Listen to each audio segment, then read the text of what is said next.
सात दिव्य रश्मियां, ब्रह्मांड का प्रकाश पुंज। संध्या का समय था। गंगा के तट पर आकाश धीरे धीरे सिंदूरी से गहरा नीला हो रहा था। मैत्रेय ने उगते हुए चंद्रमा की ओर देखा और गुरु पराशर से पूछा, गुरुदेव, आपने बताया कि सूर्य ही समस्त ऊर्जा का स्रोत है, पर क्या रात्रि में चमकने वाले ये ग्रह और नक्षत्र भी सूर्य से ही शक्ति पाते हैं? सूर्य की किरणें तो केवल श्वेत दिखती हैं, क्या उनमें कोई रहस्य छिपा है? पराशर ने मुस्कुराते हुए उत्तर दिया, महान प्रश्न है मैत्रेय। सूर्य देव की किरणें केवल प्रकाश नहीं, बल्कि सात मुख्य रश्मियां हैं जो पूरे ब्रह्मांड का भरण पोषण करती हैं। ये रश्मियां अदृश्य रहकर भी अलग अलग ग्रहों और नक्षत्रों को जीवन और चमक प्रदान करती हैं। जैसे एक ही जल अलग अलग पात्रों में जाकर अलग रूप लेता है, वैसे ही सूर्य का तेज इन सात रश्मियों में विभाजित है। मैत्रेय की आंखों में उत्सुकता चमक उठी। उन्होंने पूछा, गुरुदेव, इन सात रश्मियों के नाम क्या हैं और वे क्या कार्य करती हैं? पराशर ने एक गहरी सांस ली और विस्तार से बताना शुरू किया। वत्स, सूर्य की पहली और सबसे महत्वपूर्ण रश्मि का नाम सुषुम्ना है। यह रश्मि सीधे चंद्रमा की ओर जाती है।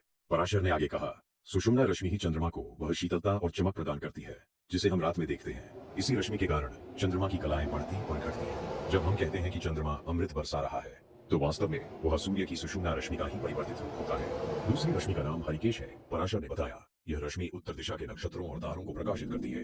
आकाश में टिमटिमाते करोड़ों तारे इसी हरिकेश रश्मि से अपना प्रकाश प्राप्त करते हैं। इसके बिना रात्रि का आकाश पूर्णतः अंधकारमय होता। मैत्रेय ने इन आपको परेशान होने वाले, एक रान होने वाली होने, दूं दूं दूं परेशान होने वाली, मंत्रमुग्ध होकर टिमटिमाते तारों को देखा। मैत्रेय ने एक चमकीले ग्रह की ओर इशारा करते हुए पूछा, और वह जो स्थिर चमक रहा है वह क्या है?